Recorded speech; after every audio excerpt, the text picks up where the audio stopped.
ఒకప్పుడు ఒక అందమైన ఉద్యానవనంలో 4 పక్షులుండేవి. అవి ఏంటంటే, ఒక తెలివైన గుడ్లగూబ, రంగురంగుల ఎగలున్న నెమలి, చక్కగా మాట్లాడే చిలుక, ఇంకా ఎంతో తెలివైన కాకి. అందమైన గార్డెన్‌లో ఇలా ఎన్నో రకాల పువ్వులు, పండ్లు మరియు ఎత్తైన చెట్లు ఉండి అదొక స్వర్గధామంలా ఉండేది. ఈ 4 పక్షులు ఎంతో సంతోషంగా, స్నేహంగా వాటి యొక్క ప్రత్యేకతలతో చక్కగా ఉండేవి. నెమలి యొక్క ఈకలు మెరిసే అందమైన రంగుల్లో అద్భుతంగా ఉండేవి.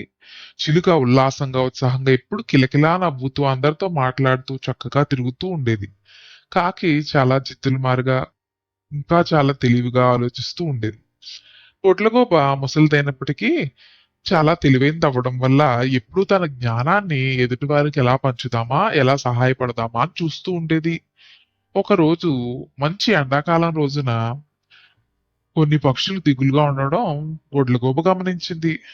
అప్పుడు వెళ్లి అడిగింది. ఏం జరిగింది? ఏం సమస్య మిమ్మల్ని వేధిస్తుంది? ఎందుకు అలా ఉన్నారు? ఏదైనా సమస్య ఉంటే కూర్చొని మాట్లాడుకుని పరిష్కరించుకోవాలి. సమస్య చర్చిద్దాం రండి. అలా బాధపడుతూ కూర్చుంటే ఎప్పటికీ సమస్యకి పరిష్కారం దొరకదు అని చెప్పి అందరినీ పిలిచింది. అందరూ వచ్చి ఒక చోట కూర్చున్నారు. అప్పుడు చిలుక చెప్పడం ప్రారంభించింది. నాకు మరి ఆ నెమలిలాగా ఈకలు ఉంటే బాగుండేది అనిపిస్తుంది. ఎంతో చక్కగా నా పురి విప్పి నాట్యం చేయొచ్చు కదా అనిపిస్తుంది అని బాధగా చెప్పింది.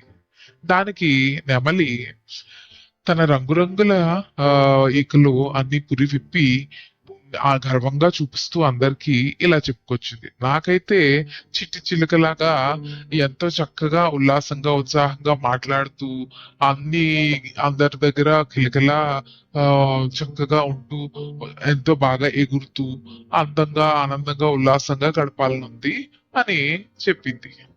దానికి కాకి తెలివిగా ఇలా చెప్పింది. మనలో ప్రతి ఒక్కరికి ఏదో ఒక ప్రత్యేకత ఉంది.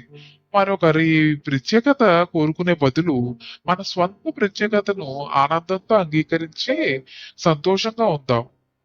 దానికి తెలివైన గుడ్లగూబ అంగీకరిస్తున్నట్టుగా తల ఊపింది. అప్పుడు ఇలా చెప్పడం ప్రారంభించింది. అవును, నిజమే. కాకి చెప్పింది చాలా నిజం. మనందరికీ మన బలాలు ఉన్నాయి, బలహీనతలు కూడా ఉన్నాయి.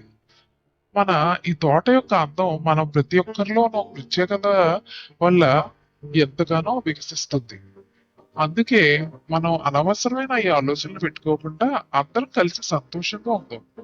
గుడ్లగూబ ఇచ్చిన జ్ఞానంతో ప్రేరణ పొందిన ఈ పక్షులన్నీ వాటి ప్రత్యేక లక్షణాలన్నీ తెలుసుకొని అవి వాళ్ళ బలాలుగా గుర్తించి వాటి మీద శ్రద్ధ పెట్టి అక్కడి నుంచి సంతోషంగా కలిసిమెలిసి సామరస్యంగా ఆ అందమైన ఉద్యానవనంలో జీవించడం ప్రారంభించాయి.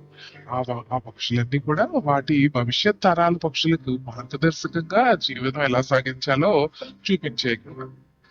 అందుకే ఫ్రెండ్స్, మనం ఎప్పుడు మన బలాల మీద శ్రద్ధ పెట్టి వేరే వాళ్ళకి ఉన్నదానికి ఆశించకుండా సంతోషంగా ఉందాం. కథ నచ్చిందా? అయితే లైక్ చేయండి, షేర్ చేయండి, సబ్స్క్రైబ్ చేయండి. సరేనా? Thank you. బాయ్.